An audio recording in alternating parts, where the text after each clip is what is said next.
en dos grupos de personas, en dos grupos de edades. Tenemos las personas jóvenes que se pueden lesionar el hombro, que usualmente están relacionadas con el deporte, especialmente de impacto, gimnasios, CrossFit. Y tenemos el otro grupo que es bastante grande también, que son los pacientes adultos mayores, que ya por cambios degenerativos, por el uso que ha recibido el tendón o las diferentes estructuras del hombro, se han ido gastando y luego se rompen con una facilidad tremenda.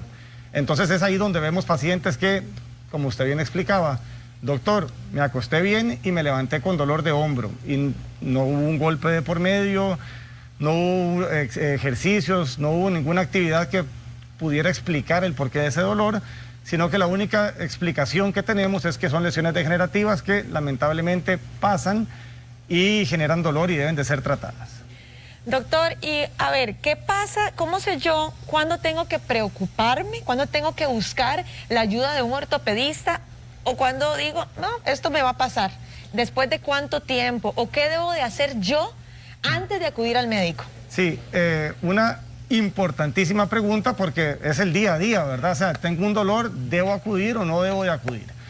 En términos generales, si nosotros tenemos un dolor que no fue causado por un golpe, o sea, que podamos tener sospechas de que algo serio nos pasó, podríamos colocarnos hielo en la zona, específicamente en el hombro. En este caso, se aplica más o menos un tiempo de 5 a 10 minutos de hielo cada 2 o 3 horas, en promedio unas 4 o 5 veces al día. ¿Y eso lo aplico el hielo directamente? ¿Lo aplico con un pañito? ¿Cómo lo...?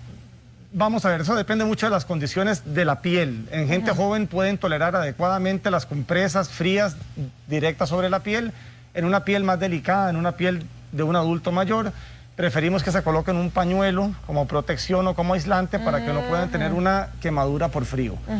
Aplicamos el hielo, como le contaba, más o menos entre 5 a 10 minutos cada 3 horas. Y podemos tomar algún antiinflamatorio de venta libre en el mercado, podemos tomar también paracetamol, que también ayuda mucho al manejo del dolor, y reposar, que es muy importante. Nosotros debemos de tratar de evitar todo lo que nos genere dolor.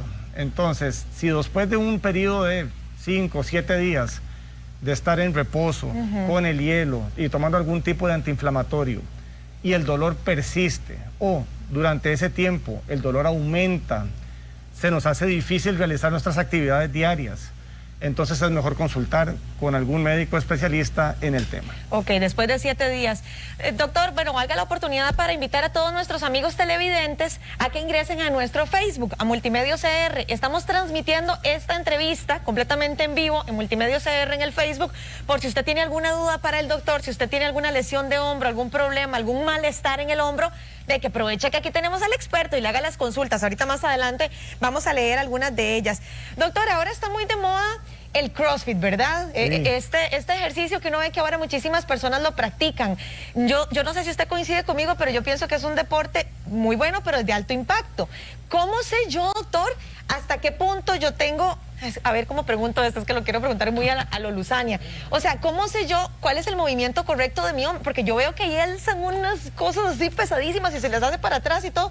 ¿Cómo sé yo hasta dónde estoy respetando mi lineación, digamos, del hombro, o cuándo me debo de preocupar? Bueno, también, vamos a ver, el hombro es la articulación que tiene mayor movilidad de todo el cuerpo y por lo tanto está expuesta a un mayor número de lesiones. Entonces, cuando vamos a practicar así exclusivamente el CrossFit, tenemos que tener claro que eso es un entrenamiento que fue militar, que se adaptó a la población civil. Por lo tanto, es un entrenamiento bastante fuerte, bastante complicado. Muy fuerte. Entonces, cuando tenemos un paciente o un televidente, ¿verdad?, que va a ir a practicar CrossFit, tenemos que tener claro en qué condición está iniciando el CrossFit. Los pacientes que ya estaban preparados, o sea, que venían realizando pesas, son atléticos, son fit y van a hacer CrossFit, probablemente son personas que van a tolerar muchísimo mejor este tipo de prácticas.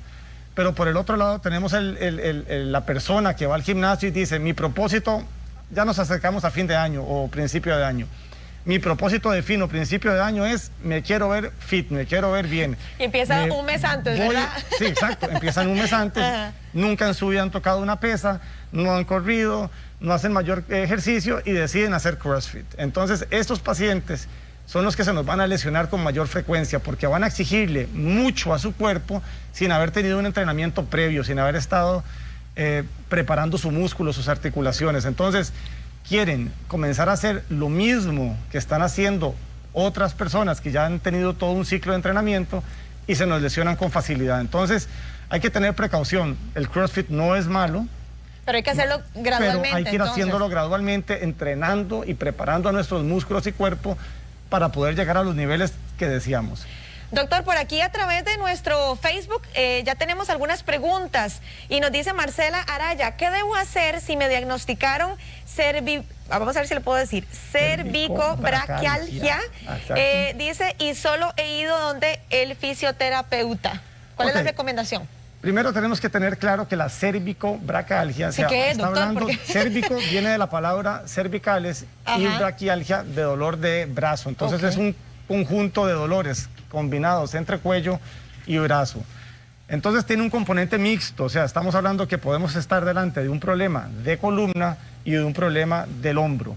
Y eso tenemos que aprender a distinguir, o sea, tener bien claro cuál es el principal factor de dolor para poder atacarlo y tratarlo.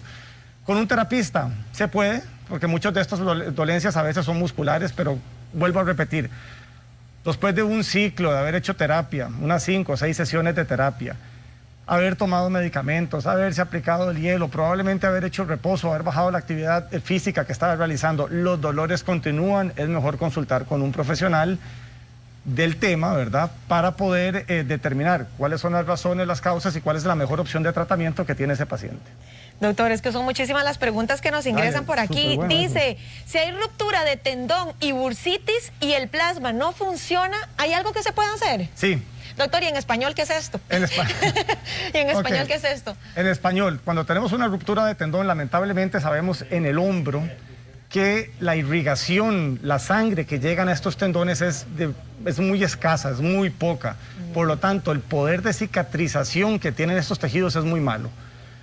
Al estar expuestos entonces a una ruptura de un tendón, la bursitis es una inflamación secundaria por esta ruptura, pero al estar expuestos a una ruptura que ya se le colocó plasma rico en plaquetas, que vamos a hablar, ¿qué es eso? Es una muestra de sangre que se obtiene de la vena, la vamos a poner en una máquina donde centrifuga, la ponemos a dar vueltas a una velocidad intensa y del tubito de sangre vamos a poder separar los glóbulos rojos que se van a precipitar y los glóbulos blancos que tienen plaquetas van a quedar arriba. De esta muestra blanca del tubo vamos a obtener las plaquetas y las vamos a inyectar. Estas plaquetas lo que tienen es una cantidad de factores de crecimiento que pueden estimular la cicatrización. Entonces, para que esta cicatrización se dé, generalmente estamos hablando que sirve para lesiones pequeñas, agudas, o sea, de poco tiempo, y en pacientes jóvenes que tienen todavía un potencial importante de cicatrización. En caso contrario, si ya probamos las plaquetas o la lesión es extremadamente grande o crónica, o sea, que tiene ya mucho tiempo, lo ideal sería mejor una cirugía. Wow, bueno, importante que lo tome en cuenta. Ay, doctor, ay, qué difícil. Usted sabe que el tiempo en televisión es ingrato. Ya nos tenemos que ir, pero bueno, le extendemos la invitación para que nos acompañe ojalá la próxima semana, ¿le parece? Sí. Muchas gracias. Muchas gracias, doctor, de verdad que sí. Él es el doctor Mauricio Eugenín, ortopedista, que siempre nos colabora aquí en la revista. Muy amable, doctor. Muchas gracias.